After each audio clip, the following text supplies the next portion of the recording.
ভাবির কথা শুনছো? এই ভাবিরে দিয়ে স্যারের একটা উচিত শিক্ষা দিতে হইব। ভাবি তো স্যারের ভক্ত। ভাবি কইলো টাকা দিয়া বিচার ঘোরানো যায়, আর টাকার ঘ্রাণ পাইলে ভাবিরও ঘোরানো যাইব। দুনিয়াটা টাকার পাগল। বিচার কার্যক্রম শুরু করা। বিচার ডাকছিস কেন? আমার বউ আমার কথাই শুনে না। মিথ্যা কথা কইতাছে, আমি আর সব কথা শুনি।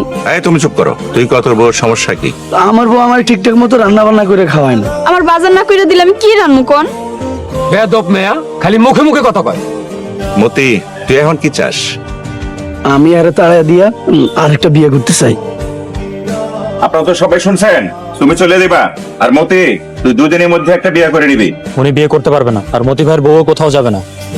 এই তুমি আইছো কেন? চেয়ারম্যান সাহেব, এই বিচারে সবার কথা বলার অধিকার আছে। আমি হুজুরের কথার সাথে একমত। আমরা বিচারের পরিবেশ নষ্ট না করি। রান্নার মতো এরকম একটা তুচ্ছ বিষয় নিয়ে আপনি বউকে তাড়াতে পারেন না, আর আরেকটা বিয়ে করার অনুমতি দেওয়ার আপনারা কারা? আমার বউ আমি তাড়াই দিব, আপনার সমস্যা নেই। আপনি তো চাইলেই ছাড়তে পারেন না, দেশে আইন বলেও তো কিছু আছে, তাই না? তুমি কি আমাদেরকে আইন শিখাইতেছ?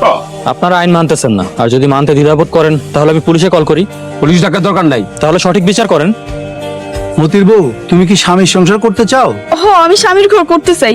আপনি আপনার স্বামীর ঘর ছেড়ে কোথাও যাবেন না, আর কোনো প্রকার সমস্যা হলে অবশ্যই আপনি আমাকে জানাবেন। মতি ভাই, সংসারে মনোযোগ দেন।